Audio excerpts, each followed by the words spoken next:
नमस्कार मित्रों, आपकी अपनी कोचिंग सुमन हिंदी क्लास से मैं सुमन आपका हार्दिक अभिनंदन करती हूँ। तो मित्रों, आज मैं UPT, GT, PGT, LT grade, GIC प्रवक्ता, एनबीएस, केबीएस, डीएसएसबी इस प्रकार की प्रतियोगी परीक्षाओं के लिए बहुत ही महत्वपूर्ण 25 प्रश्न लेकर आपके समक्ष उपस्थित हूँ। देखते हैं इन प्रश्नों को।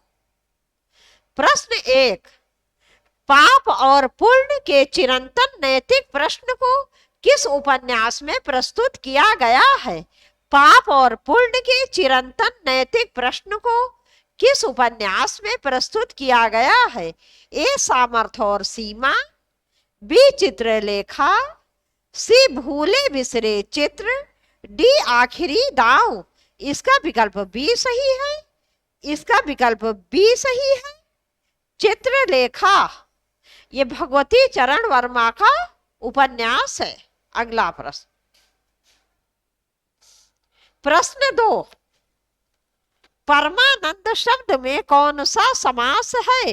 ए, तत्पुरुष, बी, द्वंद्व, सी, कर्मधारय, डी, अव्ययी भाव। इसका विकल्प सी सही है, कर्मधारय। इसका विग्रह करेंगे तो क्या हो जाएगा? परम है, परम है जो आनंद, जो आनंद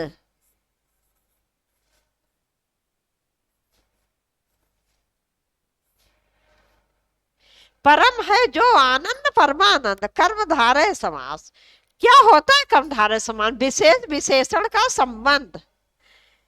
द्वंद्व समास जहां दोनों ही पद मुख्य प्रधान होते हैं। तत्पुरुष समास इसमें उत्तर पद प्रधान होता है। तत्पुरुष समास के 6 भेद हैं। कर्म तत्पुरुष समास, करण तत्पुरुष समास, संप्रदान तत्पुरुष समास, अपादान तत्पुरुष समास, संबंध तत्पुरुष समास और अधिकरण तत्पुरुष समास। और मित्रों, इसमें कर्म कारक से लेकर अधिकरण कारक तक की विभक्ति का लोप होता है। जब हम उसका विग्रह करते हैं, समास का विग्रह करते हैं, विभक्ति चिन्ह प्रकट हो जाते हैं। अव्ययी भाव समास इसमें पहला पद अव्यय या उपसर्ग होता है और वही मुख्य प्रधान होता है। अगला प्रश्न, प्रश्न 3, प्रत्येक का संधि विच्छेद होगा। ए, प्रति धन 1, बी, प्रति धन 1, सी, प्रति धन 1, डी, प्रत्यय धन 1। इसका विकल्प बी सही है, प्रति धन 1। यहाँ यण स्वर संधि है।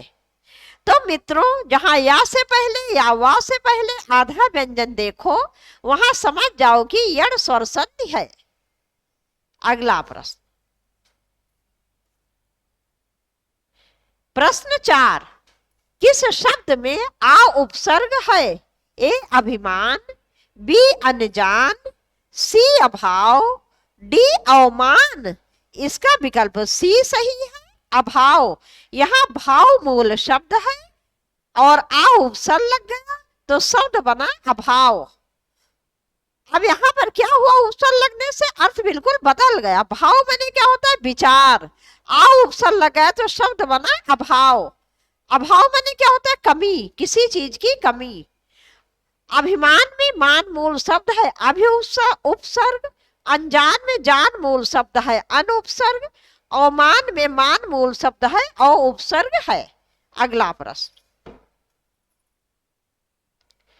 प्रश्न 5, बिहारी हिंदी की बोली का नाम है। ए, मगही, बी, बघेली, सी, छत्तीसगढ़ी, डी, बुंदेली। इसका विकल्प ए सही, मगही। बिहारी हिंदी मित्रों की कितनी बोलियां? 3, मगही, मैथिली, मगही, मैथिली,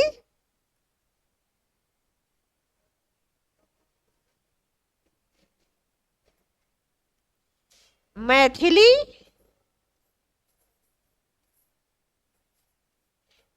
और भोजपुरी, भोजपुरी।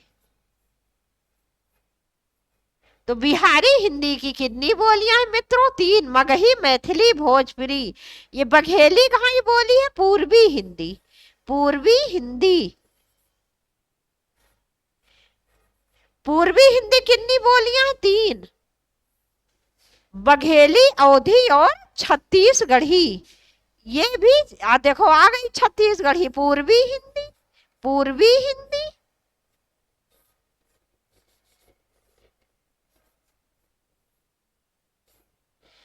बुंदेली, पश्चिमी हिंदी, पश्चिमी हिंदी।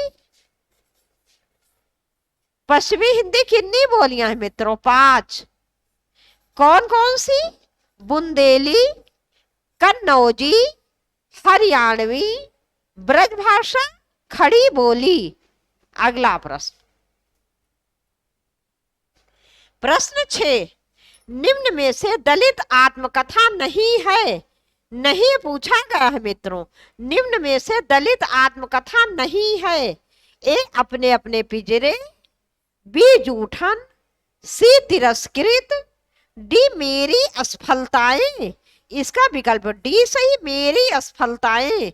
ये दलित आत्मकथा नहीं है। इसके रचनाकार हैं गुलाब राय। कौन है? गुलाब राय जी, गुलाब राय जी, गुलाब राय जी इसके लेखक हैं। ये तिरस्कृत, ये क्या है? ये दलित आत्मकथा है। इसके रचनाकार कौन है? सूरज पाल चौहान, सूरज पाल चौहान, सूरज पाल चौहान। जूठन ओम प्रकाश वाल्मीकि, दलित आत्मकथा। ओम प्रकाश वाल्मीकि,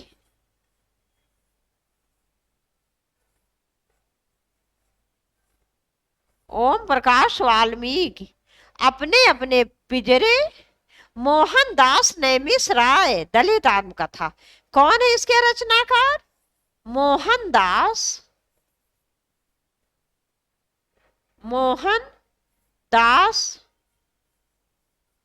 नैमिष राय।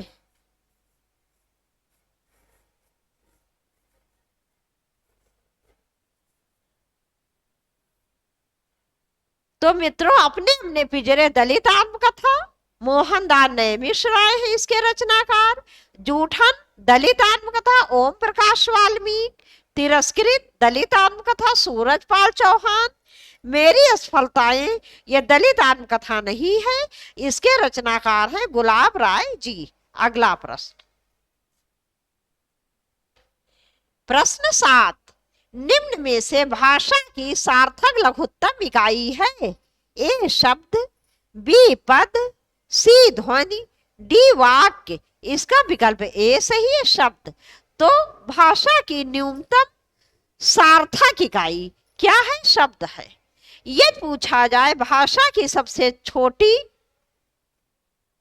या लघुत्तम मौखिक इकाई तो क्या हो जाएगी? ये ध्वनि हो जाएगी। यदि पूछा जाए भाषा की लिखित लघुत्तम इकाई तो क्या हो जाएगा? लिखित लघुत्तम इकाई तो हो जाएगा मित्रों वर्ण। क्या हो जाएगा? वर्ण। लिखित लघुत्तम, भाषा की लिखित लघुत्तम इकाई वर्ण, भाषा की मौखिक लघुत्तम इकाई ध्वनि और भाषा की सार्थक लघुत्तम इकाई क्या है? शब्द। अगला प्रश्न, प्रश्न 8।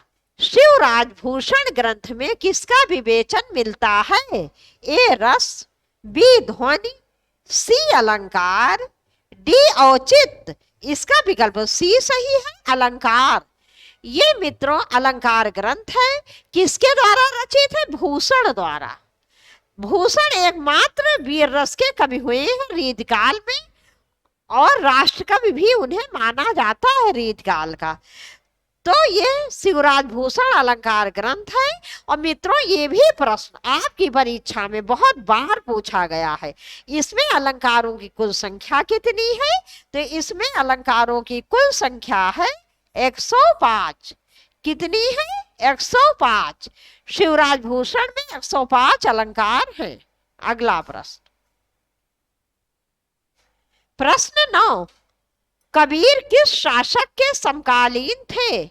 ए हुमायूं, बी अकबर, सी सिकंदर लोदी, डी बहादुर शाह जफर। इसका विकल्प सी सही है, सिकंदर लोदी। तो कबीर सिकंदर लोदी के समकालीन थे और इनका समय क्या था?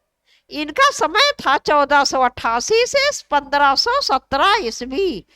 1488 से 1517 ईस्वी। अगला प्रश्न,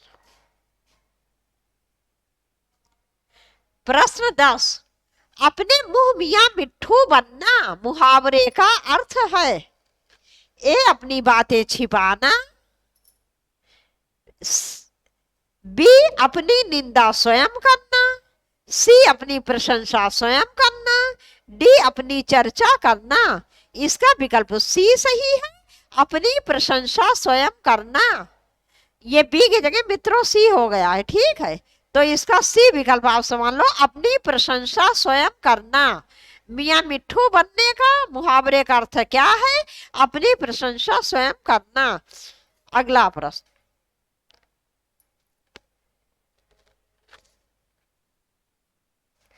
प्रश्न 11, जगन्नाथ में कौन सी संधि है?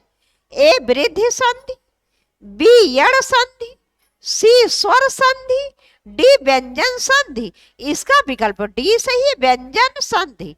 इसको तोड़ेंगे मित्रों तो क्या हो जाएगा? जगत धन नाथ। तो मित्रों व्यंजन संधि की सबसे बड़ी पहचान क्या है? पहला वर्ण व्यंजन होता है और दूसरा वर्ण स्वर या व्यंजन में से कुछ भी हो सकता है। व्यंजन संधि में मित्रों अधिकतर अधिकतर, मैं हमेशा नहीं कह रही हूं लेकिन अधिकतर पहले वर्ण की जगह पांचवा वर्ण या पहले वर्ण की जगह तीसरा वर्ण हो जाता है। जैसे त प्रथम स्थान पर आता है, न पंचम वर्ण है। तो यहाँ आज हम इसको जोड़ेंगे तो क्या हो जाएगा? आधा था आधे नाम में बदल जाएगा। जगत प्लस नाथ बराबर जगन्नाथ। अगला प्रश्न,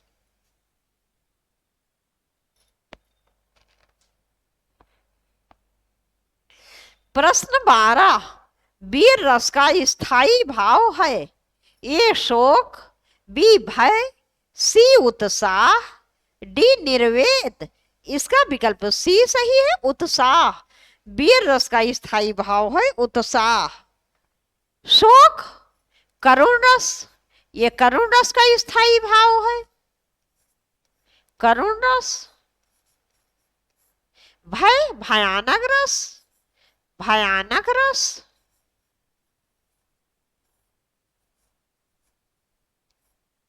निर्वेद शांत रस।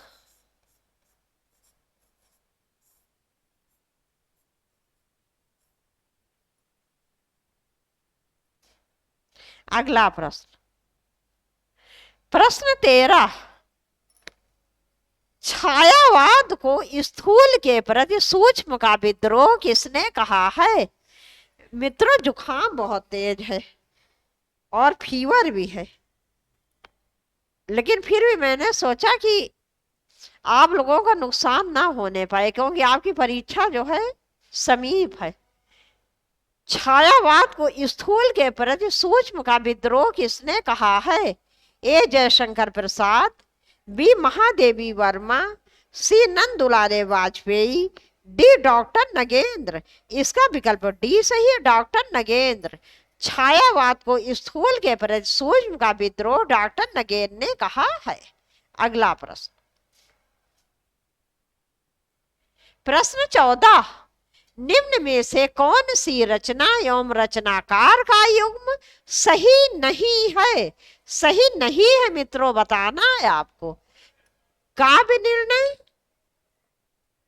भिखारी दास, बिल्कुल सही। रस रहस्य कुलपति मिश्र, बिल्कुल सही। रस विलास चिंतामणि बिल्कुल सही, भाव विलास केशवदास।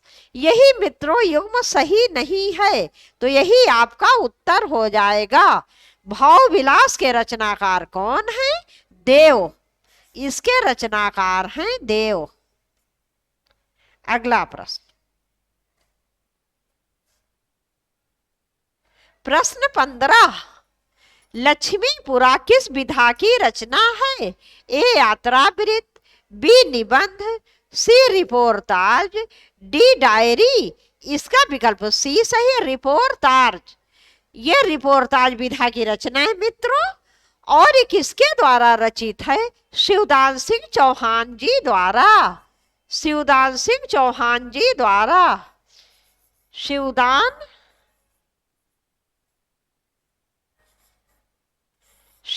सिंह चौहान।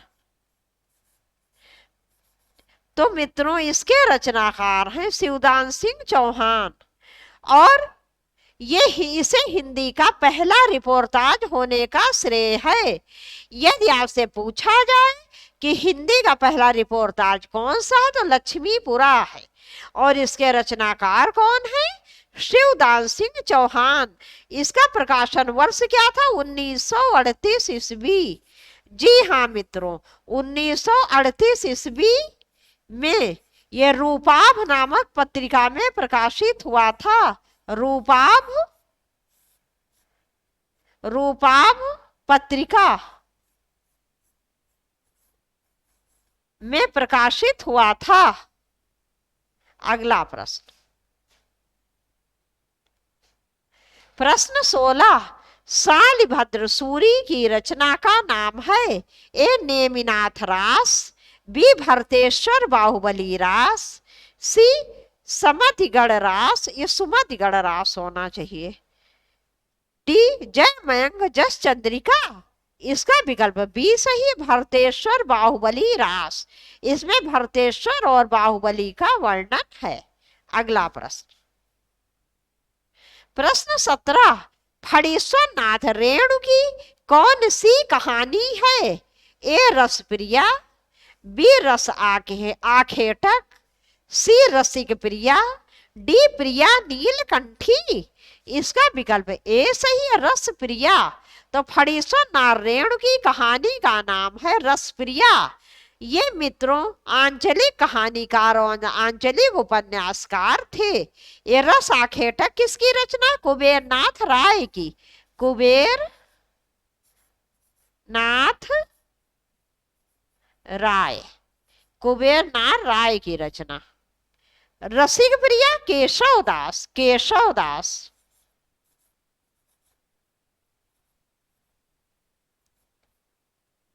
मित्रों रसिक प्रिया केशवदास, रस प्रिया फणीश्वर नाथ रेणु। इसमें कंफ्यूज मत होना आप। प्रिया नीलकंठी किसकी रचना है? कुबेर नाथ जी की। ये भी कुबेर नाथ जी की रचना है। प्रिया नीलकंठी कुबेर नाथ राय। अगला प्रश्न,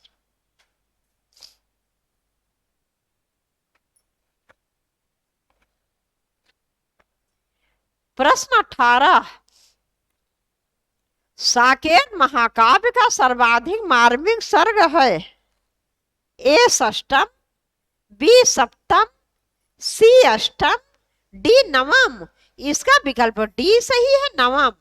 तो मित्रों साकेत महाकाव्य का सर्वाधिक मार्मिक प्रसंग ये नवम सर्ग है। इसमें उर्मिला की विरह दशा का वर्णन हुआ है। किसकी? लक्ष्मण जी की पत्नी उर्मिला की विरह दशा का वर्णन हुआ है। साकेत में सर्गों की संख्या कितनी? 12। इसका रचनाकाल क्या है? 1931 ईस्वी। रचनाकार कौन है? मैथिली शरण गुप्त जी।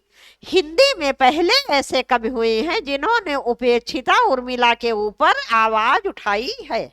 अगला प्रश्न, प्रश्न 19, सर्वेश्वर दयाल सक्सेना की नाट्य कृति का नाम है? ए तिलचट्टा, बी शुतुरमुर्ग, सी अंधों का हाथी, डी बकरी। इसका विकल्प डी सही है, बकरी। तो सर्वेश्वर दयाल सक्सेना जी की नाट्य कृति का नाम है बकरी। तिलचट्टा किसकी रचना है? मुद्रा राक्षस। इसके रचनाकार हैं तिलचट्टा के मुद्रा राक्षस। मुद्रा राक्षस। शुतुरमुर्ग के रचनाकार ज्ञानेन्द्र अग्निहोत्री। ज्ञानेन्द्र अग्निहोत्री।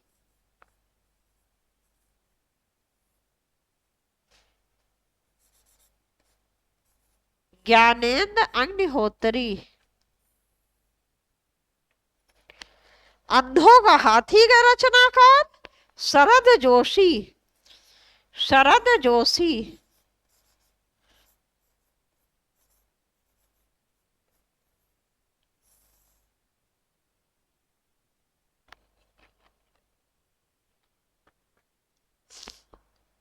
ये मित्रों सभी जितने भी ये नाटक है सब बहुत महत्वपूर्ण है। तिलचट्टा के रचनाकार मुद्रा राक्षस, शुतुरमुर्ग के रचनाकार ज्ञानेन्द्र अग्निहोत्री, अंधों का हाथी शरद जोशी इसके रचनाकार हैं, बकरी सर्वेश्वर दयाल सक्सेना। अगला प्रश्न, प्रश्न 20, निम्न में से कौन सा कथन सत्य नहीं है? ए संस्कृत में 3 वचन होते हैं, बिल्कुल सत्य।